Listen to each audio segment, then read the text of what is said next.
ನಿನಗಾಗಿ ಭಾಗ 124. ವಿಕ್ರಮ್ ದಮಯಂತಿಯನ್ನು ತುಂಬ ಪ್ರೀತಿಯಿಂದ ಕರೆದುಕೊಂಡು ಹೋಗುತ್ತಾನೆ. ಅವಳನ್ನು ಹೊರಗಡೆ ಬಂದ ಮೇಲೆ ಪುನಃ ಗಟ್ಟಿಯಾಗಿ ತಬ್ಬಿಕೊಂಡು ಅವಳ ಹಣೆಗೆ ಕೆನ್ನೆಗೆ ಮುತ್ತು ಕೊಡುತ್ತಾನೆ. ಅಲ್ಲಿದ್ದ ಜನರು ಇವರನ್ನೇ ನೋಡುತ್ತಿರುತ್ತಾರೆ.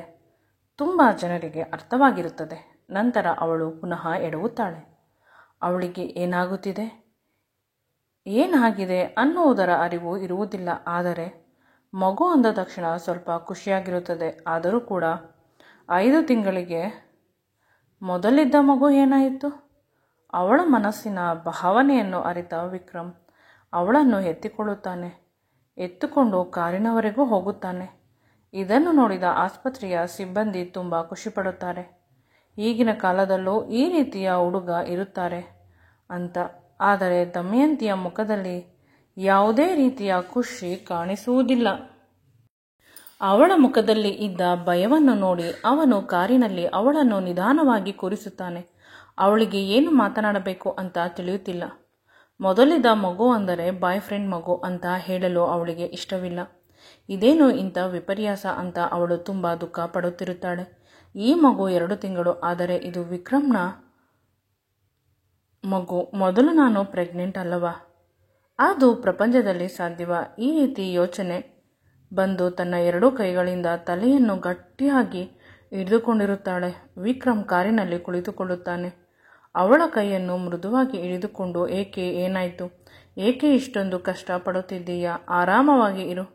ನಿನ್ನ ಕಷ್ಟವನ್ನು ನನ್ನ ಕಣ್ಣಿನಲ್ಲಿ ನೋಡಲು ಸಾಧ್ಯವಿಲ್ಲ.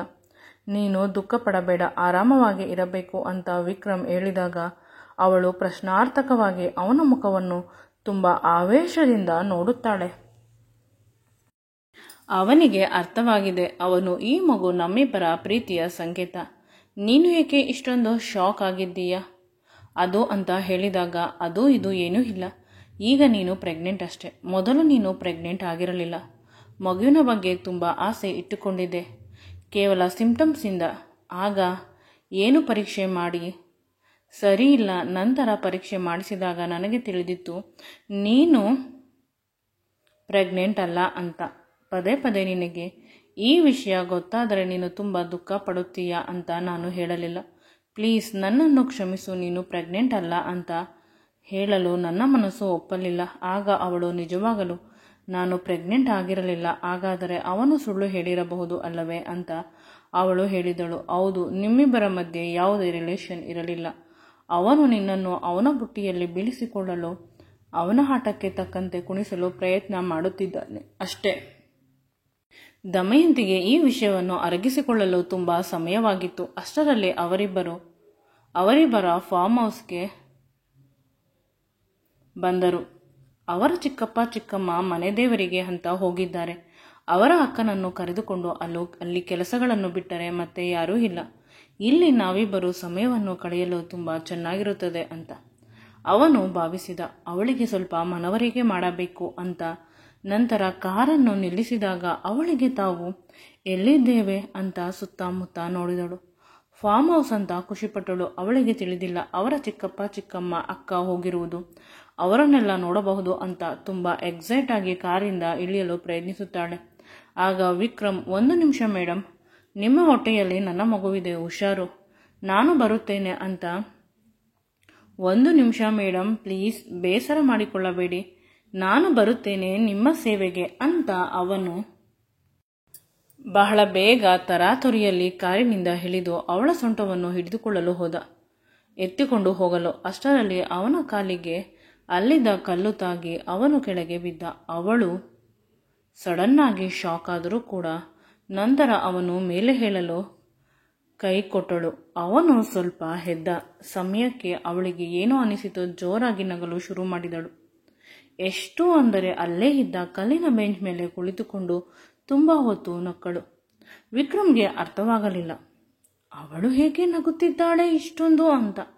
ತುಂಬ ಸಮಯದ ನಂತರ ತಿಳಿಯಿತು ನಾನು ಬಿದ್ದಿರುವುದಕ್ಕೆ ಅವಳು ನಗುತ್ತಿರಬಹುದು ಅಂತ. ನೀವು ನಡೆಯಲು ಸಾಧ್ಯವಿಲ್ಲ ಅಂತಹುದರಲ್ಲಿ ನನ್ನನ್ನು ಹೇಗೆ ಜೋಪಾನವಾಗಿ ಕರೆದುಕೊಂಡು ಹೋಗುತ್ತೀರಾ? ಅದು ನಿಮ್ಮ ಮೂರ್ಖತನ ಅಂತ ಅವಳು ಇನ್ನೂ ಜೋರಾಗಿ ನಗುತ್ತಿದ್ದಾಳೆ. ಆಗ ವಿಕ್ರಮ್ ಇವಳಿಗೆ ಸರಿಯಾಗಿ ಪಂಚ್ ಕೊಡಬೇಕು ಅಂತ ಅಂದುಕೊಂಡು, ಅದು ಏನೆಂದರೆ ಎಲ್ಲಿ ನನ್ನ ಹೆಂಡತಿ ಕೆಳಗೆ ಕಾಲಿಟ್ಟರೆ ಸವೆದು ಹೋಗುತ್ತಾಳೆ ಅಂತ ಗಂಡ ಓಡಿ ಬಂದ. ಆ ಭಯದಲ್ಲಿ ಅವನ ಕಾಲಿಗೆ ಕಲ್ಲು ತಗಿಲಿ ಅವನು ಕೆಳಗೆ ಬಿದ್ದ. ಅವನು ತಾನು ಬೀಳುತ್ತೇನೆ ಅನ್ನುವ ಅರಿವು ಇದ್ದರೂ ಕೂಡ ತನ್ನ ಹೆಂಡತಿ ಮುದ್ದಾಗಿ ಚೆನ್ನಾಗಿರಬೇಕು ಅಂತ ಪ್ರಯತ್ನ ಮಾಡುತ್ತಾನೆ. ಇದರಲ್ಲಿ ಅವನ ತಪ್ಪೇನಿದೆ? ನೀನು ಏಕೆ ಪ್ರತಿ ಸಲ ಗಂಡನನ್ನೇ ದೂಷಣೆ ಮಾಡುತ್ತೀಯಾ ಅಂತ ಅವನು ಅವಳನ್ನು ಕೇಳಿದ. ಅಷ್ಟೇ ಅಲ್ಲ, ಆ ಗಂಡು ಜೀವ ತನ್ನ ಹೆಂಡತಿ ಪ್ರೆಗ್ನೆಂಟ್ ಅಲ್ಲ ಅನ್ನುವ ಭಯ, ಆ ವಿಷಯವನ್ನು ತಿಳಿದು ನೋವು ಅನುಭವಿಸುತ್ತದೆ ಅಂತ 2 ತಿಂಗಳಲ್ಲಿ ಅವಳನ್ನು ಪ್ರೆಗ್ನೆಂಟ್ ಮಾಡಿದ್ದಾನೆ ಅನ್ನುವ ವಿಷಯವನ್ನು ಹೇಳಿದಾಗ ಅವಳ ಮುಖ ನಾಚಿಕೆಯಿಂದ ಕೆಂಪಾಯಿತು.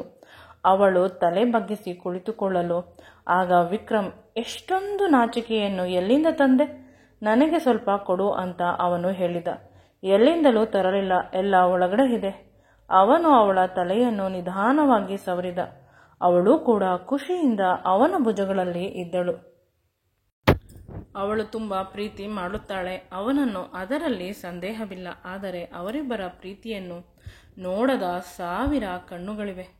ಅವರ ಅಮ್ಮನ ಕೆಲಸದವಳು ಫಾರ್ಮ್ ಹೌಸ್ನಲ್ಲಿ ಕೆಲಸ ಮಾಡುತ್ತಿದ್ದಾಳೆ. ಅವಳು ಇವರಿಬ್ಬರ ದೃಶ್ಯವನ್ನು ಆಗಲೇ ತನ್ನ ಫೋನಿಂದ ಕ್ಯಾಪ್ಚರ್ ಮಾಡುತ್ತಿದ್ದಾಳೆ.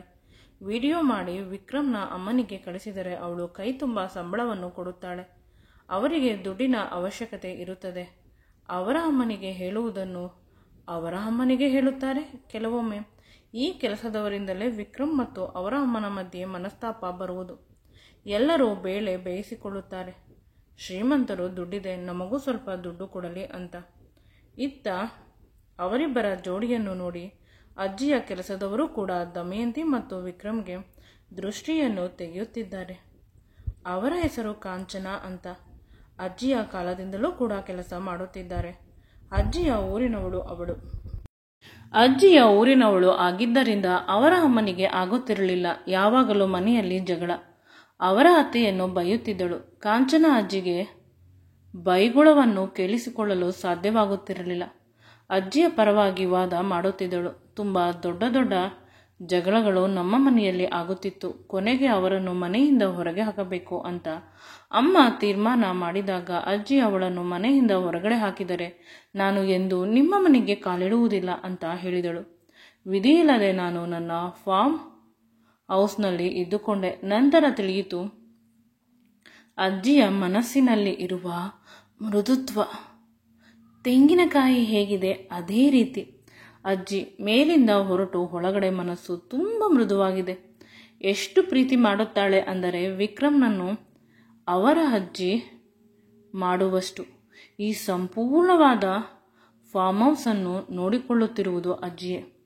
ವಿಕ್ರಮ್ ಇಲ್ಲಿ ಬರುತ್ತಾನೆ ಅಂದರೆ ಅವನಿಗೆ ಹಳ್ಳಿಯ ಬಗೆ ಬಗೆಯ ಅಡುಗೆಗಳನ್ನು ಮಾಡುತ್ತಾಳೆ ತನ್ನ ಕೈಯಾರ ಅಜ್ಜಿ. ಇದ್ದರೆ ಫಾರ್ಮ್ ಹೌಸ್ಗೆ ಒಂದು ಕಳೆ ಅಂತ ಅವನಿಗೆ ಅನಿಸುತ್ತಿತ್ತು. ಅಜ್ಜಿ ಒಣಮೆಣಸಿನಕಾಯಿ ಮತ್ತು ಕಾಳು ಮೆಣಸನ್ನು ಹಿಡಿದುಕೊಂಡು ಅವರಿಬ್ಬರಿಗೆ ದೃಷ್ಟಿಯನ್ನು ತೆಗೆದಳು. ಎಡಗೈಯಲ್ಲಿ ಹಿಡಿದುಕೊಂಡು, ಈ ಮುದ್ದಾದ ಜೋಡಿಗೆ ಯಾರ ದೃಷ್ಟಿ ಬೀಳದೆ ಹೋಗಲಿ, ಮೊದಲು ನನ್ನ ದೃಷ್ಟಿ ಬೀಳದೆ ಇರಲಿ ಅಂತ. ನಂತರ ತನ್ನ ಕೈಯಲ್ಲಿದ್ದನ್ನು ಅಲ್ಲೇ ಇದ್ದ ಒಲೆಯಲ್ಲಿ ಹಾಕಿದಳು. ನಂತರ ಅದೆಲ್ಲ ಸುಟ್ಟು ಹೋಯಿತು. ಇದೇ ರೀತಿ ನಿಮ್ಮಿಬ್ಬರ ಮೇಲೆ ದೃಷ್ಟಿ ಹಾಕುವವರ ಕಣ್ಣು ಕೂಡ ಸುಟ್ಟು ಹೋಗುತ್ತದೆ. ನೀವಿಬ್ಬರು ಆರಾಮವಾಗಿ ನೆಮ್ಮದಿಯಾಗಿ ಇರಿ ಅಂತ ಅಜ್ಜಿ ಹೇಳಿದಾಗ ಅವರಿಬ್ಬರು ಆಶೀರ್ವಾದ ತೆಗೆದುಕೊಳ್ಳಲು ಬಂದರು. ಆಗ ಅಜ್ಜಿ, ಈಗ ತಾನೇ ದೃಷ್ಟಿ ತೆಗೆದಿದ್ದೇನೆ. ನಾನು ಊರಿಗೆ ಹೋಗಿದ್ದೆ. ಇದೇ ಮೊದಲು ನಿನ್ನ ಹೆಂಡತಿಯನ್ನು ನೋಡಿದ್ದು. ಎಷ್ಟು ಮುದ್ದಾಗಿದ್ದಾಳೆ. ಮಹಾಲಕ್ಷ್ಮಿಯ ಕಣ್ಣು ಇದೆ. ಅವಳನ್ನು ಚೆನ್ನಾಗಿ ನೋಡಿಕೊ. ಅವಳು ಏನು ಹೇಳಿದರೂ ಅದನ್ನು ಕೇಳು, ನಿನ್ನ ಬದುಕು ಉದ್ಧಾರವಾಗುತ್ತದೆ ಅಂತ ಅಜ್ಜಿ ಹೇಳಿದಾಗ ದಮಯಂತಿ ವಿಕ್ರಮ್ನನ್ನು ನಗುತ್ತಾ ನೋಡಿದರು. ವಿಕ್ರಮ್ ಇನ್ನೂ ನಗುತ್ತಾ, ಅದಕ್ಕಿಂತ ದೊಡ್ಡ ಕೆಲಸ ಇನ್ನೇನಿದೆ ಅಜ್ಜಿ? ಮೇಡಮ್ ಅವರು ಏನು ಹೇಳುತ್ತಾರೆ ಅದನ್ನು ಸೇವಕ ನಾನು ಪಾಲಿಸುತ್ತೇನೆ ಅಷ್ಟೇ. ತನ್ನ ತಲೆಯನ್ನು ಅವಳ ಮುಂದೆ ಬಗ್ಗಿಸಿದ ತುಂಬ ವಿನಮ್ರದಿಂದ. ಒಳಗೆ ಬನ್ನಿ ಅಂತ ಹೇಳಿದಾಗ ದಮಯಂತಿ, ಅಜ್ಜಿ ಇಲ್ಲಿ ತಣ್ಣನೆಯ ಗಾಳಿ ಬೀಸುತ್ತಿದೆ, ನಾನು ಸ್ವಲ್ಪ ಹೊತ್ತು ಇಲ್ಲೇ ಕುಳಿತುಕೊಳ್ಳುತ್ತೇನೆ ಅಂತ ಹೇಳಿದಳು. ಆಗ ಅಜ್ಜಿ, ಒಳ್ಳೆಯ ವಿಷಯವೇ, ಇಲ್ಲೇ ಕುಳಿತುಕೋ. ನಾನು ಒಳಗಿನಿಂದ ಇಬ್ಬರಿಗೂ ತಂಪಾದ ಪಾನಕವನ್ನು ಮಾಡಿಕೊಂಡು ತರುತ್ತೇನೆ ಅಂದಾಗ ದಮಯಂತಿ, ಅಜ್ಜಿ ಅದಕ್ಕೆ ಬೆಲ್ಲವನ್ನು ಹಾಕಬೇಡಿ, ಬೆಲ್ಲ ಹೀಟು, ನನಗೆ ಸಕ್ಕರೆಯನ್ನು ಹಾಕಿ ಪಾನಕಕ್ಕೆ ಅಂದಾಗ ಅಜ್ಜಿ ನಗುತ್ತಾ ಹೋದರು. ಅವರ ನಗುವಿನಲ್ಲಿ ಏನೋ ವಿಷಯ ನನಗೆ ಗೊತ್ತಾಯಿತು ಅನ್ನುವ ರೀತಿ ಇತ್ತು. ಅಜ್ಜಿ ಒಳಗಡೆ ಹೋದ ಮೇಲೆ ನೋಡುತ್ತಾ ವಿಕ್ರಮ್ ಕೇಳಿದ, ಅಜ್ಜಿ ಹೇಗೆ ಹೇಳಿದರು ಅಂತ. ವಯಸ್ಸಾಗಿದೆ ಅಲ್ಲವೇ? ಅವರಿಗೆ ವಯಸ್ಸಿಗೆ ಬಂದಿರುವ ಗಂಡ ಹೆಂಡತಿ ಅಂದರೆ ಮದುವೆಯಾದ ಹೊಸದರಲ್ಲಿ ಇರುವ ಬಗ್ಗೆ ತಿಳಿದಿರುತ್ತದೆ. ಅಷ್ಟೊಂದು ವಯಸ್ಸಾಗಿದೆ, ತುಂಬ ಜೋಡಿಗಳನ್ನು ನೋಡಿರುತ್ತಾರೆ ಅಲ್ಲವೇ ಅಂದಾಗ ವಿಕ್ರಮ್ ಇರಬಹುದೇನೋ ಅಂತ ಅಂದುಕೊಂಡು ಅವಳ ಕೈಯನ್ನು ಹಿಡಿದುಕೊಂಡು ತನ್ನ ಕೈಯಿಂದ ಉಜ್ಜುತ್ತಿದ್ದ. ಆಗ ದಮಯಂತಿ ತನ್ನ ಕೈಯನ್ನು ಮುಟ್ಟಿದಳು. ನಾರ್ಮಲ್ ಇದೆ, ಮತ್ತೇಕೆ ಅಂತ ಅಂದುಕೊಂಡಳು. ನಂತರ ತಿಳಿಯಿತು, ತನ್ನನ್ನು ಮುಟ್ಟಲು ಅವನು ನೆಪವನ್ನು ಹುಡುಕುತ್ತಿದ್ದಾನೆ. ಮಗು ಆಗಿ ಅದಕ್ಕೆ 1 ವರ್ಷ ಆಗುವವರೆಗೂ ನನ್ನ ಹತ್ತಿರ ಬರುವ ಹಾಗೆ ಇಲ್ಲ ಅಂತ ಅವನ ಕೈಯನ್ನು ತನ್ನ ಕೈಯಿಂದ ಬಿಡಿಸಿಕೊಂಡು ದೂರ ಸರಿದಳು. ಅವನು ಪೆಚ್ಚುಮೋರೆ ಇಟ್ಟುಕೊಂಡು ಅವಳನ್ನು ನೋಡುತ್ತಾ ನಿಂತಿದ್ದ. ಮುಂದೆ ಈ ವಿಡಿಯೋ ನಿಮಗೆ ಇಷ್ಟವಾಗಿದ್ದಲ್ಲಿ ನನ್ನ ಚಾನಲನ್ನು ಲೈಕ್ ಮಾಡಿ, ಶೇರ್ ಮಾಡಿ ಮತ್ತು ಸಬ್ಸ್ಕ್ರೈಬ್ ಮಾಡಿ. Thanks for watching.